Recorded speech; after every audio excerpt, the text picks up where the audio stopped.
Hello and welcome to the Big Wheel Coaching Podcast. I am the host here, Brian McCulloch, and I am joined with my lovely, lovely wife, the Big Wheel herself, Joy McCulloch. And for everyone who might be joining us first time, this is the first time we've had a video version of the podcast. So very exciting, maybe less exciting for all of you because it's really just Joy and I Zooming in our house at 11 o'clock at night when our toddler finally goes to sleep. So I'm sorry if it's anticlimactic, but at least you get to see some, stuff in the background. I guess that's cool, right, Joy? Super cool.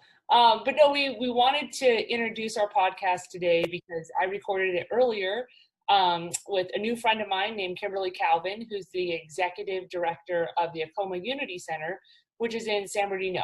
And Brian and I live here in San Bernardino County. Our business, Big Wheel Coaching, is, we're registered in San Bernardino County, and we've been looking for ways to be involved in the community. I think those of you who have known us for 10, 15, 20 years or however long we've been in this cycling, we've always had an active part in the community, whether it's with Possibilities, running the team there and helping with the disabled athletes and events, or with San Manuel Mission or with the Redlands Classic. And as a business and as parents and as a family, we really wanted to see how we can kind of reach out and connect with a broader community than our little nucleus. And when there's obviously a lot of unrest here in the last couple of weeks, I was really trying to find a place where we could help elevate somebody in their project, or help them when they're, at the greatest need, or how can we get that food on the table. And that's how I through a bunch of different avenues, got connected with the Akoma Unity Center, which we've kind of started a partnership with, and I'm really excited about it. Oh, that's great. So for everyone listening, this is obviously not a training podcast, but this is just more about community awareness and something that we think you'll find a lot of value in. And it's a story that we want to share with you as athletes, because as an athlete, we're all on a journey. We're all trying to be a better version of ourselves. And a big component of that is education, teaching, and mentorship. And as coaches, we get a tremendous opportunity to act as mentors for our athletes, right? And really for Joy and I, it's always like we're peers. You're two people collaborating, trying to help the coach and the athlete. And so I think something that I've really enjoyed about this with you, Joy, is seeing you be so excited about it with your teaching background and going to help these young men be able to just build some confidence, right? I mean, that's just part of coaching, right? Like building confidence is so important. And so it doesn't always have to be with a bicycle. In some ways, this is just about their education. There's some very foundational things that the Akoma Center is really, really powerful at, and making big changes in their community, or big impact, I should say. Yeah. And really introducing children and what to all the things, to the culinary, to culinary stuff, to if they want to be a video producer, and just looking at all the programs. They're an after-school program in the San Bernardino 6th Ward, which is, she said 95% of their attendees are below the poverty line. And so it's when you learn how important that Unity Center is for food, for tutoring, for mentoring, for teaching the children, all the boys and girls, how to do things that they would never be, they're taking them to the theater. I don't want to give too much away of what Kimberly shared with me, but what we found was there's a way that we can immediately get involved and help them kind of continue this process. They've been really, it's been really challenging with the COVID situation where nobody can, interact. They're not going to school, but they've done a great job to implement this virtual training program or teaching program with mentors that, and they need some assistance. And so what I was looking for was kind of a call to action, how we can incorporate our coaching company, the stuff and our reach to a lot of passionate people that are looking for pathways to help. And when you found this business or this center that is really creating a very safe space and a place for young children to learn, and you look at their website, there's resources for parents, there's so much teaching, but also hey, you can have this opportunity and we're going to put you in some tough spots. Like, you're going to have to learn how to make this robot. And I'm like, you guys do robotics on Saturday? That's so cool. And also, grow their own food. So it's really in line kind of with Big Wheel coaching when we looked at kind of the health and wellness aspect of the community, and having that chance to, teach kids about good nutrition, to teach them, to provide them with meals. And, when we look long-term, there's some great opportunities for us as a cycling community to become engaged, to say, hey, we're doing our Thanksgiving rides, and we've always done them for free. And we might just say, hey, we're doing a toy drive for this one for the Akoma Unity Center, or a coat drive, or a donation for these specific things, to help make sure that their program is elevated, and that this group of children and families can continue to have this really positive impact. And it's a cool way for us to tie this community that might be 15 miles apart, but have literally never crossed paths. Absolutely.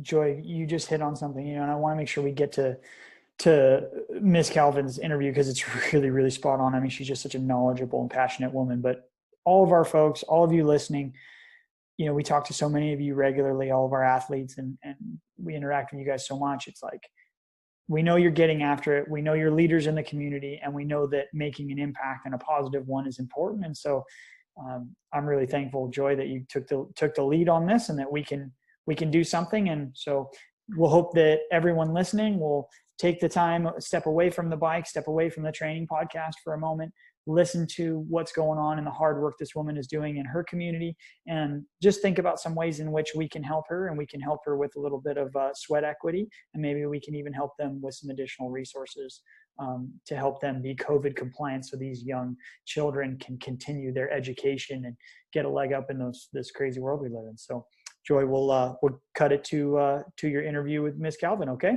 Okay. I just wanted to check in here with all of my friends and family, and I have online here with me today Kimberly Calvin, and she is the executive director of the Akoma Unity Center in San Bernardino, and that is the county that my husband and I live in, and where our business is based out of. And I reached out, and this is like the human nature is so awesome, as far as I found Kimberly because my cousin's husband coaches underneath her son, who's the head coach at San Bernardino High School. So the community of just use your network and find ways that you can become engaged in portions of your community that are very different than you, but have a really great purpose. And so Kimberly is newly elected. She's going to be sworn in December to the San Bernardino City Council. So she for the 6th ward. For the 6th ward, okay. And so she has 4 years of change making coming from at her service, which is really awesome. But really quick, so Kimberly, just tell us what is the Akoma Unity Center and how did it come about? Well, so Akoma Unity Center, we are an extended day, we're an after-school youth program. And Akoma Unity Center actually was birthed out of another organization that I was a part of. And in 3 years ago, we needed to rebrand. And so we did that. We are an organization that serves youth of the entire San Bernardino City Unified School District. But we also are a community organization that tries to meet the needs, I want to say of every need. That is definitely our mission, but of course we can't do that, right? We can't do that alone. And that's why we love collaborating. So it's a program to where we have scholars that come in after school. Some are proctored over, meaning we walk them from school. We have about 7 schools that our scholars can walk from to the center. And so once they get in there, we provide a snack. Well, first we provide something called mindful minutes. Ooh. So when they come in through the door, we realize that a lot of the kids who've already been up since about 6 o'clock in the morning because they have parents that got to get to work, right? And so they may need to get to school earlier and might go to the before care program at the schools. And so it's been a long day already. Our primary children get out at 3:30, middle school, high school get out at 2:30. So with that, we know that children need to decompress, like us, right? When you get home from work, what do you want to do? Just decompress for a minute before someone gives me another activity or task that, you know, is required for me to carry on for the rest of my evening. So we allow them to do that. We play some really nice, relaxing music, and we dim the lights, and we ask them just to take a break and be quiet. When they come up from their break, we then ask them to recite the Akoma Unity Center mantra. And basically that is a pledge that they have not only to themselves, that they would be upstanding citizens and protect the community, but it is also a pledge to their elders, to their ancestors, that we will be extremely mindful of how we treat others, and what we're going to do to be a better citizen for the community. So once they do that, then it's snack. Nice. We give them a couple minutes for that, and then we get right into our homework. We're broken up into gender designated classes. We feel that certain ages, when we have boys and girls mixed together, we spend more time trying to get them to stop messing with each other than we can do with their homework. So, and it's also age appropriate. So we'll have primary students together, meaning elementary kids, and then middle school, and then high school. After homework, we engage in something called, we go to supper. We do provide, nutrition is big at Akoma because we do grow our own food as well. We have 2 water tower gardens that we grow fruits and vegetables. And so nutrition is one of our components where we try to promote healthy eating, healthy diets, healthy living. We have received some funding as well. We planted trees at Akoma. We've received $1,000 from the Relief Program, California Relief Program, in order to plant trees. And then we have just received some funding from the city of San Bernardino, and also another organization called the MAC Foundation, which stands for More Attractive Communities. And so we're going to be placing in a whole entire community garden. And right across the parking lot from where we were. Yes, we're very excited. We're very, very excited. So of course, COVID did kind of close that down for a minute, but the plans of everything has already been approved. And so we're just waiting for the city to gear back up and to get everything organized again. Wow. So our scholars have dinner there as well, because we realize that for some of our families, they have food insecurities, and providing a dinner may be the last meal for some of them until they get back to school to have breakfast. So that's just the reality of it. And so we do have a company that has provided us meals for the last 3 years. And we're ever so grateful to that. It's a charity, another organization that has adopted us. And so they provide the meals for us, and we serve them up home style to the children. But of course, this year that's going to be a little bit different. Everything's going to be prepackaged from now on. So we have tried at Akoma to make sure that our children are able to learn outside of the typical or usual boundaries that they live in, meaning there may be some scholars who never get to go to the theater. Yeah, parents can't afford that. Well, we're very big on the world of arts. Yeah, all type of art, theatrical, painting, drama, and so we make sure that they have an opportunity to participate in something that would uncover a hidden talent that may not be uncovered had they not been at Akoma, or someone introduced them to theater or pushed them and said, you can do it, right? African drum and dance has also been part of our program. We have received a grant from the San Bernardino Fine Arts Commission as well for the past 4 years, which allowed us to be able to bring in outside performers and teachers to teach drama, to teach dance. And right now, because our scholars got a little bit bored with our dance program, we went into film production. Oh, cool. So we're working on a actual documentary on bullying. Oh, wow. Right? Where our scholars are learning to work behind the camera and as well as in front of the camera. But what was most remarkable, what has been most remarkable about this new endeavor is that our scholars were able to really talk about the crucial, issue of bullying and how they're affected. And now they have some control over the issue, right? Yeah. To where they're able to share their feelings and speak on behalf of other scholars as well who are still don't feel like they have a voice in order to spread some light or to say, hey, look, I'm being bullied. Yeah.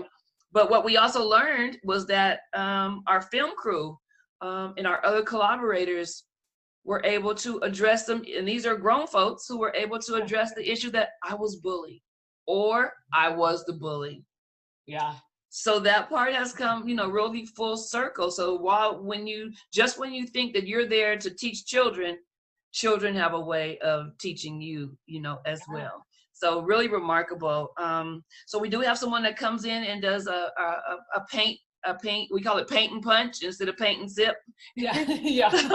So the kids have come in and they have created some remarkable pieces. But what we learned there was that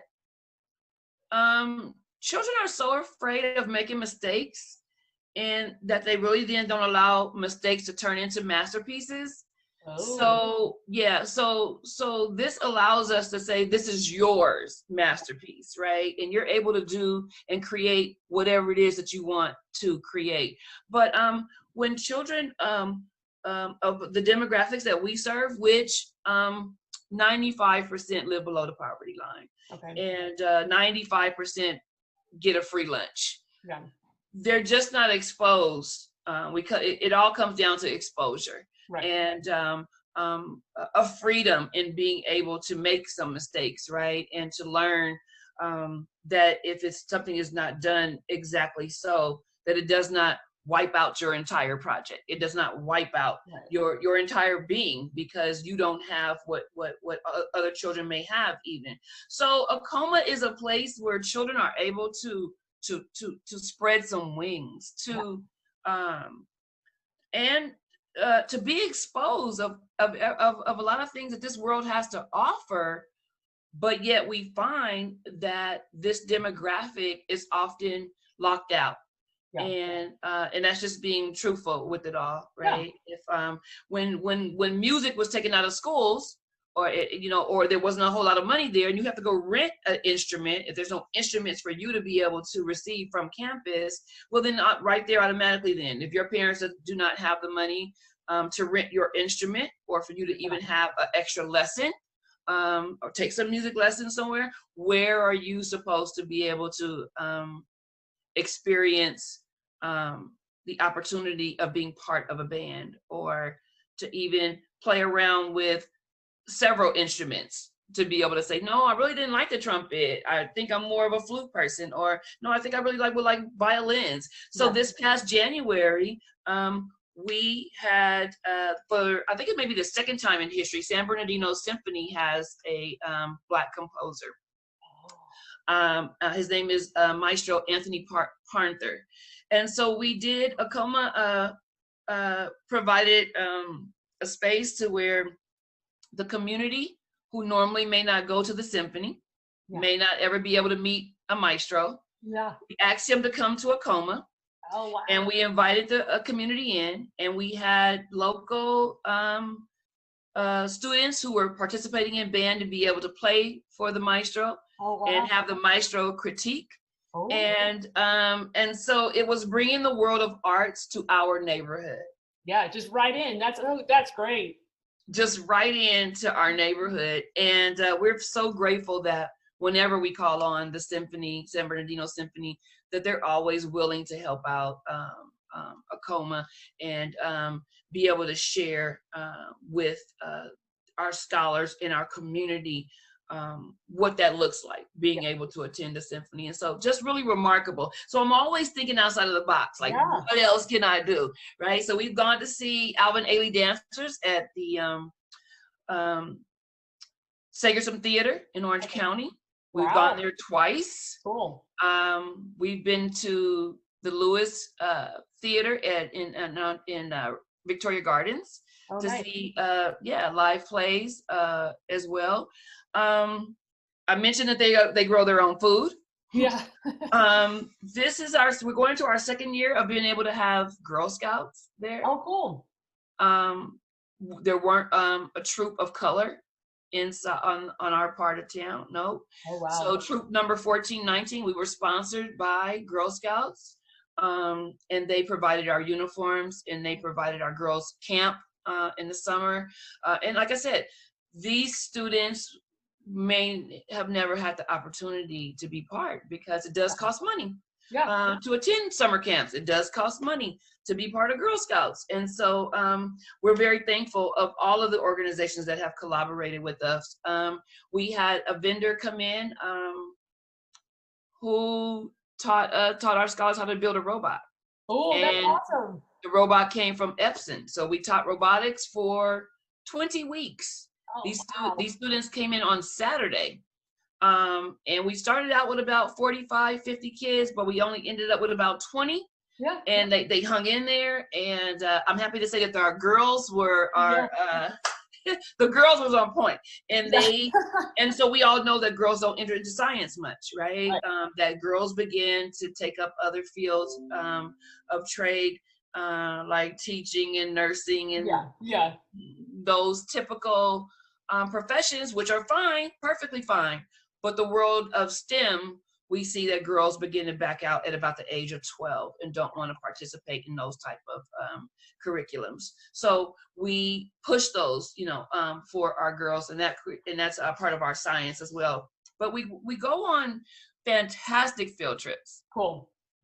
All year long. We just calculated, our contract says that we're going to take them on 6. We just calculated that we took them on 22 field trips. Oh, that's great. Yeah.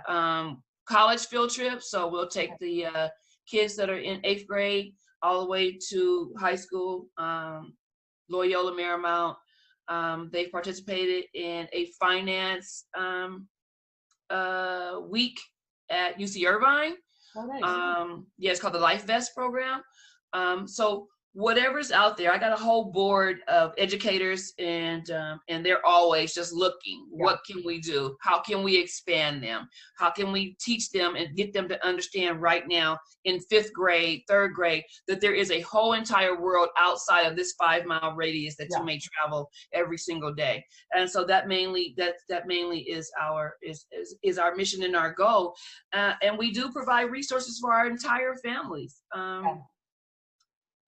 Because we're a community, we're a village. Yeah. So we don't like to just stick to have anyone to think that Akoma is just here providing after-school resources. No, we provide expungement clinics twice a year because we know that some families don't have the information, that there are some minor violations that can be removed from their records, and without removing them, it may keep them out of housing, public housing, certain jobs, all type of things that it can lock them out of if they don't challenge it.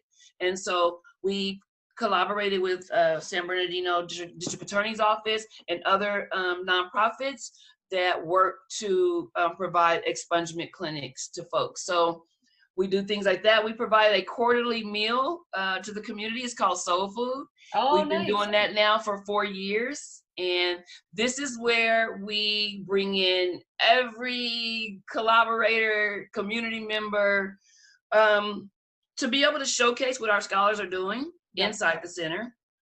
But also to give them center stage and allow them to get comfortable performing before groups of folks. Yeah. And also to be able to articulate what it is that they want to do or are doing. And also to celebrate them. Yes. Right. So whatever it is that we've been working on, we feel that it's important that the whole entire community embraces our children so that children know it's not just Akoma, it's not just your parents, it's you're part of a village, and the village needs to come together to celebrate you. And when we're doing that, we used to do it monthly until we couldn't we could not keep up because Yeah. usually we have about 185 people in the building. Oh, wow. Right. Providing a down home cooked meal. Yeah. And it takes a lot, it's a whole entire production. And Yeah, then I'm whatever sure. our theme is. So for instance, if it's in February, then we're usually doing Black history. If it's in May, then we're celebrating our Latino history. End of the school year, we're celebrating our scholars and their achievements. So it just depends. We always have a theme. In Akoma, then it would be our third community event where we put on a jazz festival. I heard about the jazz festival. But we're going to cancel, but we're canceling this year due to COVID. We're just not real comfortable because our first time, I think we had about 600 people. Last year we had about 850. Wow. Right? That's so cool. Right there in our very park, right there where we already exist. And so, I mean, nothing has ever been done like that on that side of town. Just super, super excited about that. And that's our whole goal, is just to bring community members in and also to shed some light on the 6th Ward, this part of the city, which has sometimes had a bad reputation for being unsafe but just not much economic development, so people don't want to, they just travel through this part of town. You just travel through. Well, we wanted folks to know, no, this is where we live, and we are folks who know how to come out and have a good time and go home without anything ever happening negative, to the event. And so for 2 years, we've been blessed to have been a high attendance, and as well, people continue to talk about it. And our scholars always have to work in whatever we're doing. So if it's soul food, then the scholars have to put the tables together. We teach them how to be, we have an entrepreneur program. So we teach them how to then, if you were a caterer, this is what you would be doing. Okay. You would set up, right? So you would set this up with the tablecloths on. Where does the fork go? Where does the knife go? What side's the napkin go? Yeah, that's hard. All of those things we try to teach them, and that this is your home. It's not for us to sit back and you watch a production come to play. No, I need for you to know how to put on a production, right? And so we engage them in every aspect. My name is Mama Kim to the community. Yeah.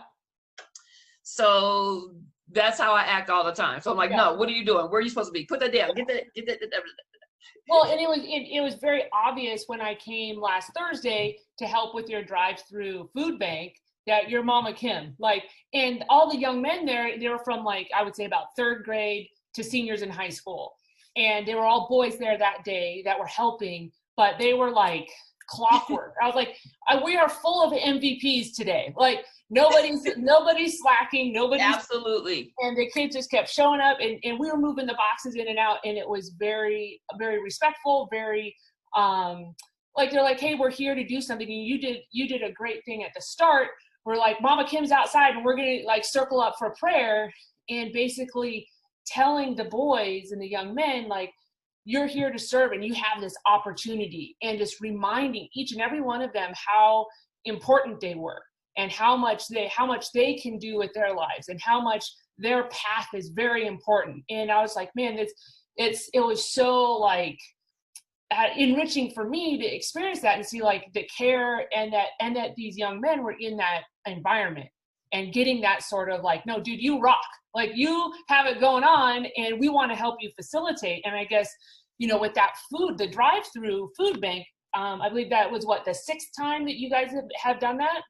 Yes. So while I was campaigning, I met a gentleman who does this every day in some part of the city. Okay. And I was telling him that this is something that I wanted to do at Akoma already. So this is prior to COVID. Yeah. And so he told me we can do that. We can do that. No problem. Nice. And so when COVID started, we feed our community, we feed our scholars. And so I'm like, well, now we're not going to be able to feed them. So what are we going to do? So this was just perfect timing that we were able to line everything up and then make sure that we're able to feed our families twice a month, because we realized that the food that the children get while they're at Akoma helps out. And then we've always had a percentage of our scholars to be homeless in some type of transition. We've had scholars that were living in cars. We've had scholars that were living right behind us in the park. We've had scholars that were living in motels. And so whatever leftovers we would have at the end of the evening, then we knew what family that was to go to, when they came to pick up their scholar, and we would give that to them. So now, I was feeling the burden, and it was like, okay, well, how am I going to still make sure that they're eating? Right. And so the food distribution was just picture perfect. And we have an organization, a nonprofit called CAPS, stands for Community Action Partnership. Okay. And they've been in existence, I don't even know, I think maybe more than 30 years. Oh, wow. And this is what they do. This is what they've been doing. They have a giant warehouse on Tippecanoe that they are providing food for all over San Bernardino County. Okay. So, and I'm also concerned with our seniors, our most vulnerable community members who were told stay in, right? Don't be out going to the stores and doing all of that. So I asked for enough food to be able to deliver to them as well. Nice. So you saw when we left, we went to 2 senior facilities here in the 6th Ward and dropped off 79 boxes of food to one property, 50 to the other. So those are, awesome. I tell the scholars that, we have to take care of our elders. Yes. Yeah. And to me, that was like, we're so concerned about the elder community, and to be able for you to kind of get that kind of like that umbrella of like, hey, let's help, let's make sure, because food is like the number one thing. Like if we can get people food, and that's kind of what drew me into when I saw, and I know it wasn't in your specific area in the 6th Ward, but when the Sater brothers were burned down, right? And the Cardenas Market, like to me, it was really, I'm like, but everybody needs food. Like, and you say like in a triangle, your groceries are gone. And so that's where I started kind of exploring, like, how can I help? What are the opportunities to help? And then, coming to see what you already have created and providing for people. And I think kind of like what the call to action kind of for my community is, the next step for you, the next phase is having the opportunity to open up with COVID regulations. And I know you have a wish list, or like everybody's looking at all the mandates, like what are the regulations? Like how do we get, things to happen again? And a lot of that has to do with social distancing, but, yes. and space. And so that's what I want to really help. So you can continue to do the nutrition, the teaching, the STEM, the education. And so I think is that kind of like the next line of things that you guys need to have help with? Yes, most definitely. And I thank you for that, Joy, immensely. I mean, you warm my heart. And I think that community always needs to know that there are people that are out there that are out there that just sometimes don't know the need, right? Yeah. And want to help, just don't know where. So we really do thank you for just jumping in how you did, and just being there and making everybody so comfortable. Like, okay, this is our new family member, Joy. I think that young people need to see that as well, right? Particularly during this time, that young African-American people need to know that everybody that's not the same race, that's not Black, does not have something against you, or doesn't want to help you. Or so I thought that was, just real remarkable that you were there and they get to see that in action. But yes, we do have to reopen, and we have a lot of mandates that we have to put in place, and almost like creating a whole new center. So we do have to buy some individual hand washing stations that I have to put. We just have one bathroom for each, boys and girls. And that means just one sink inside of there. We do have a kitchen, but we're going to have to put hand washing stations all around the center, so that there's no long line of kids trying to wash their hands when we come in, because I can't have them all in the same restroom at one time, even though we already still have a limit of only 2 in there at one time. But we still got to get it moving and get everybody ready to sit down and ready to get busy. So we're going to buy hand washing stations, putting plexiglass around our front office desk, making sure that we have enough PPE, to last us a school year, because that's what we got to have. And then just making sure that now being able to reach our scholars virtually. We did do a distant learning program this summer from March till now, but we're going to have to make sure that some of our kids are going to be in the building and some won't, because we can't put everybody 6 feet away and still keep the same amount of numbers that we have. So we got to be able to still serve those who are going to be in our distant learning program, which means that we're going to need to buy these jack box to put on each table, to where scholars will then plug in and buy these headsets. Scholars will plug in, and then it will allow buy a couple more additional televisions that are that we can move around the room, so that then the mentor will be able to communicate with the virtual scholar and the scholar in the room, and the scholars in the room will be able to communicate with the virtual students as well. All live time. Yes, because to have the virtual students there but not be able to interact with the mentor or part of the class, I'm not sure if we will keep their attention or attendance, because we were able to gather some data, since March 24th, when we first launched our distance learning program, till now, exactly how many students stayed logged in, and exactly how many students were logging in to their regular school teacher as well. And the numbers weren't very high as far as school, because Akoma has relationships that are on the mentoring level, kind of like more personal, because we have relationships with their parents and maybe sometimes even grandparents, that it's a little bit different. We're more of a home style type of center. So kids want to and did log in for the communication, but we need to make it to where they still get to communicate with their peers. When they're at home. So we're gonna have to purchase that. We have to purchase a screen for presentations that comes down, because kids can't be that close, and so it has to be large enough so the whole room can see it. We just got a lot of different things that we got. The checklist, I'm sure, is growing, and I think that's a really great way for my community to start knowing that it's something that's kind of like a timeline, like, hey, we want to get this done soon, and these are things that are like, I have the list, like we need tables that are shaped like this and not like this, and we need different chairs, and just to know that our help can really continue what you are already doing, right? Yes. And so, when I spoke to Rhonda, like your assistant, or the other, at the center, is like, hey, I want to know what the mission is, and how can we as a community lift that to a higher level? Like, there's nothing needs to be changed. We just want you to do what you do. I have to engage in. So we are participating in a program that the San Bernardino County Health Department has to become a COVID-19, I can't think of the word for it, but it's, if you go through the program, and what you're going to be given is a certificate to say that we have gone through all of the protocol, to learn the new protocols, and we'll be able to put this sticker in the window that says, that we are uplifting or holding the mandates, and how to make everybody safe. Because parents, truth of the matter is, parents still aren't, all parents are not comfortable with bringing their children back to even regular school.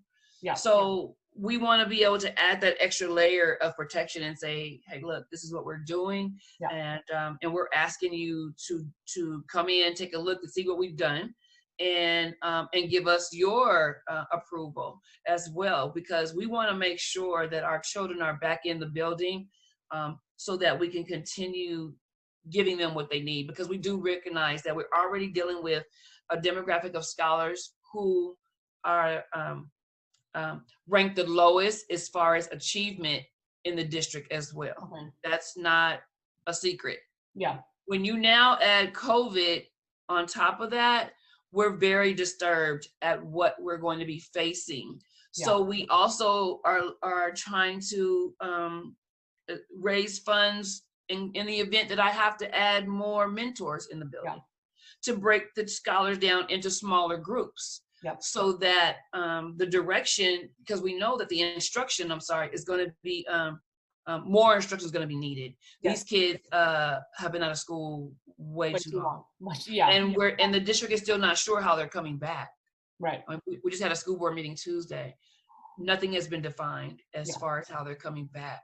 And so that's, and then the ones, what we do know, that all 50,000 are not walking in through a door with a backpack on and going to your desk. That is not happening. Yeah. So the majority, probably like 75 to 80%, will still be virtual. And I'm just not sure how that's going to work out as far as closing, when we were already working on closing achievement gaps. Right. And now those gaps have I'm sure have gotten much larger. Yeah. And now how are we going to continue to close those achievement gaps? And so it's something that I do lose sleep over. Oh, it's that broadening gap that's scary. I think that's, looking at it from that standpoint is like, how can, and I think getting that virtual aspect to a good spot where the children at home, and I love how, they're scholars, right? When our scholars are at home, can they tune in, and what's going to draw them in to tune in, and having all of those resources, like to just, expose them to literally all the things that they could be. I think that's going to be really powerful. And so what I'm going to do is like, put this together with a donation page and start pushing it out to people that have never heard of Akoma before. So excited, Joy, and so grateful too. You just don't know. But what we've always known was that firm believer of when you're doing the best work that you can for people, that there are a lot of people out there that will join and help you to do that good work. And so we always remain hopeful, and we are always believing, and always, both fingers crossed behind the back type of thing, and knowing that God is going to come through and take care of what needs to be taken care of. That we started from a mere very small beginnings, and but what we have been able to do is throw everything that we have into this program to develop. Basically, I do exactly what I've done with my own children. Yeah. I think, and if you treat everybody else's child the way that you treated yours, or treat or give you them what you gave yours, or try to attempt to do that, everything, then this works out. And I think that, and are we going to be able to save everyone? No, I know that I can't do that. I know that we won't do that. But I do believe that what we impart, they will take with them and into adulthood, and that they will always still remember that they what they've learned. Yes. And it'll come back, and they'll get it. Yeah. Everything is not, all dreams don't come in one whole entire fruition. It's always spaced out, right? Yeah. And like you're here, you're our gift. You're here, you're our gift. And the way you came to us, like, look, that confirms, right? Yeah. That confirms, because somebody that knows somebody that knew, and then here you are. And so that's how we got to continue to believe for our entire country, actually, that everybody comes out together to meet the need wherever you see it on your level, wherever it is that you can help out. That's what you're to do. 800 oranges was a lot, right? So when delivering the oranges to the seniors, they were like it was golden oranges. Oh, that's awesome. Good. Yes. Like they were really, it shows you how much they're actually worth when you're delivering to someone who is like, oh, and they go, and a senior goes, thank you so much, honey. You hear your own grandmother talking when they do that. Yeah. And making that connection, I got some of those oranges from a fan, like one of my best friends, her kids are like I'll say like 3rd and 6th grade. And, you know, I had them outside, it's like 100 degrees and we're picking oranges. And they're like, oh, Joy, what are we doing? Like, why are we picking oranges? And I'm like, we're getting oranges, like, because there's some kids that never get, some people don't have oranges. And we're going to help someone like this. These oranges can literally make their day. They could be, and just going through that process, you know, my son's 2 and he's like washing the oranges for me and like getting all that. With them. And I'm like, we want to say like, we have this thing that we might not value as much and not understand that value. And for these kids that were helping me pick them, say like, oh, wow, the value of this orange is much more than I had imagined. Yes. You know? And so in a way, teaching on the, you know, the other spectrum of like, hey, like, Lucas, help me pick these oranges and you're going to carry this bag with me and let's get the spider webs off of them because we want to take it. This is special for somebody. And just kind of having those, the kids, or people just forget that, or you just get, you know, a little complacent and you don't know. And so it's that was a good even activity just, and for me to just be like, hey, does anyone want to give me oranges? Right. And people are like, sure. And so people want to help, but they don't know the pathway. Or they think that to pick some oranges might be minimal. Right. Yeah. Right? And actually it's not. It's great. And while I was campaigning, I saw so many trees with fruit in my ward. Yeah. And I was like, now all we got to do is just go and ask, because those oranges are just falling to the ground. They're like, not using them. Oranges?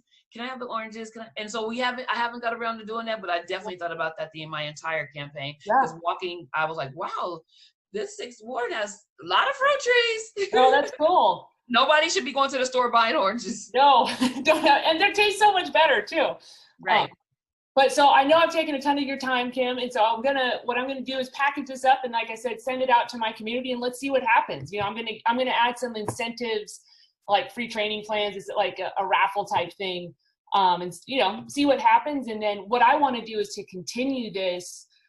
We lead a bunch of rides like when in non-COVID times, but you know, say if we do a group thing together, I'll ask donations and maybe if there's toy drives, whatever the holidays bring at Akoma. Yep. So we do toy drives. Cool. We do that. We've done shoe and coat drives. Oh, nice. Yeah, in the wintertime as Cool. well. And I'm gonna be very excited to get our kids on some bikes. I mean, we need to get on a bike and teach them how to bike ride. Yeah, we can do a little bike. You have a perfect area. It's all fenced in. We can just, you know, close the gates and, you know, start learning how to, and learning the safety side. Cause now it's like kids want to get outside and ride. It's like, you know, this is how you wear your helmet. This is how you pay attention to traffic, you know, and that's absolutely, you know, there's a lot of opportunities. So I'm excited to see what comes. I am too, Joy. Thank you so much. I'm just, bubbling over inside. Over inside. Thank you so much. You're welcome. So let me see. I'm going to click unrecord. Let's see.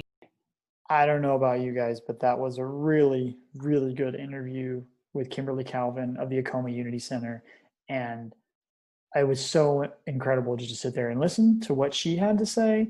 And just the impact that they're making is, I just thought the breadth of it and how many different things they're doing, from growing food to helping the elderly community, to doing food drives, to doing after school care, to doing moments of silence and meditation practices and things like that in their daily support of the kids. It was just fantastic. It really just, as a new father, I think that's so wonderful, because I'm seeing child development right in front of my eyes daily, and it just blows my mind what we're all capable of with just a little bit of love, support, and someone that believes in you. And I think that, you know, for us as coaches, it's really important that we believe in our athletes, because you have immense potential. If you're listening to this and you've gone this far, you know that we believe you have immense potential. And so it's really exciting to hear that Miss Calvin obviously believes that her kids and her scholars, as we shall say, have that immense potential. So Joy, do you have any closing thoughts on the interview itself, or do you want to talk a little bit about some gratuity? Where do you want to go with this? Well, I really, you know, how Mama Kim calls them, all of her students, scholars. I think that parallels really well with us, how we speak and interact with each of our clients as an athlete, as an elite athlete, right? And a lot of that mindset, you know, she's calling her students scholars, you know, from the 4th grade. and planting those seeds, and how we look at our athletes. Like, you're an athlete.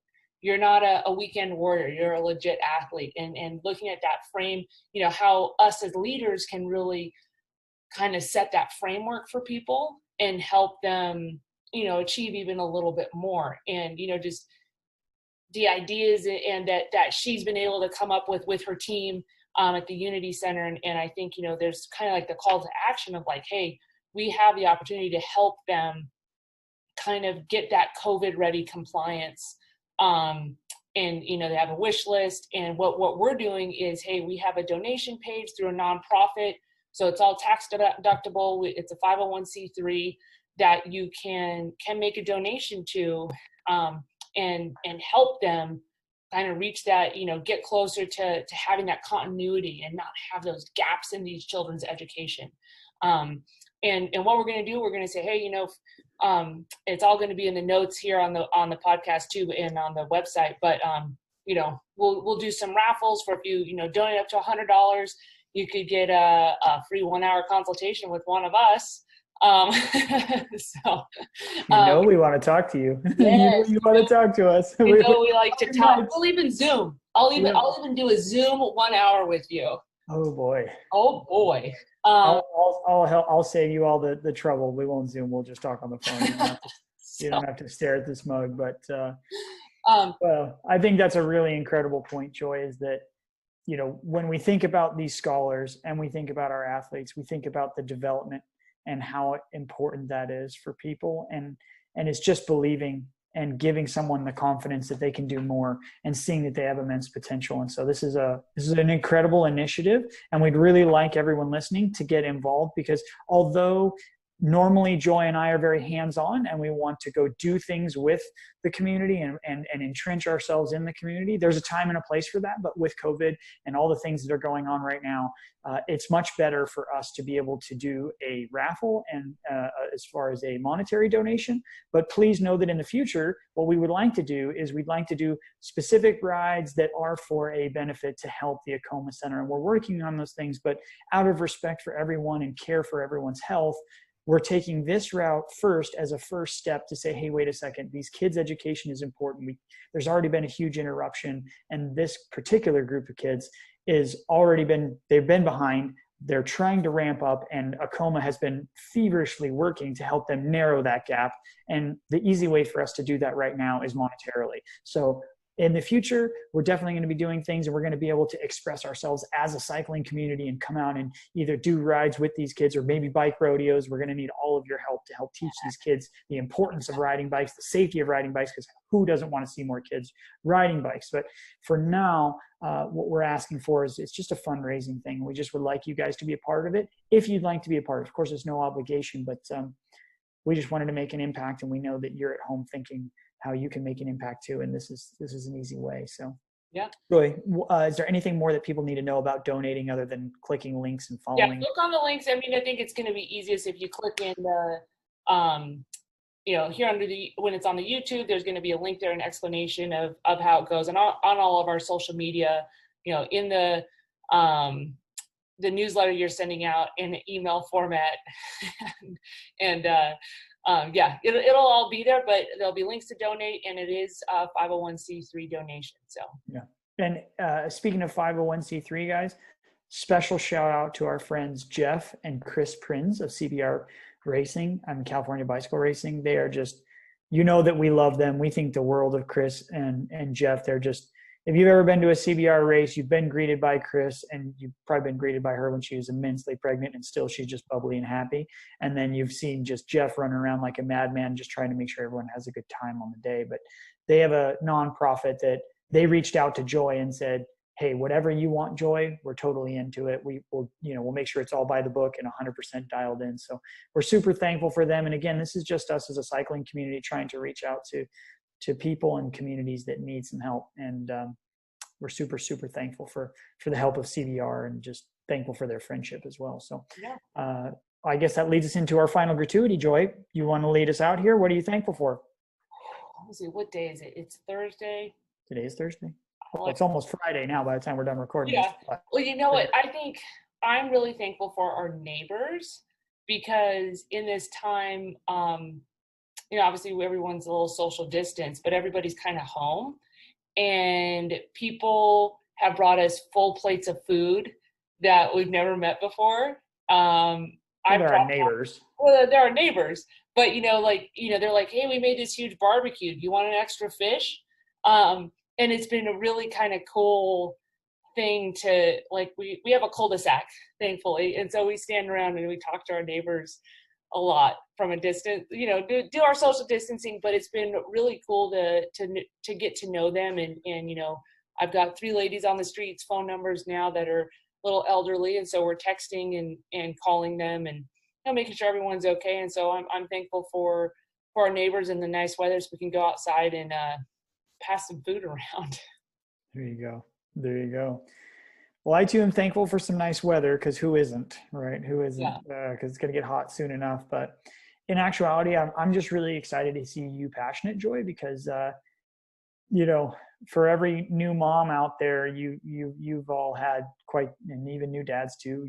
Everybody has challenges when the family is growing, and we've certainly had ours, and still continue to have them to this day. But it's so exciting to see you, Joy, super thrilled to help in the community. And that's just something I love about you, is that teacher element, and I think for all of us, as whether we're a spouse or a teacher or a parent or whatever, you have that teacher element, whether you're mentoring a young kid in your neighborhood or whether you're helping someone at your work or whatever it is. Like, that mentoring thing is really, really important. And I see that there's just so much value that we as a cycling community can give to these kids that they really don't know that, and it's something that Miss Calvin was talking about. She said that most of these kids haven't ever been out of a 5-mile radius. And I just think of how important a bicycle could be to that person, right? To that young boy, that young girl, because every one of these listeners, every one of you listening is like, man, I ride my bike as far away from my house as I can. And then I finally have to turn around. I mean, that's how I do it a lot, right? It's just I just want to go and adventure.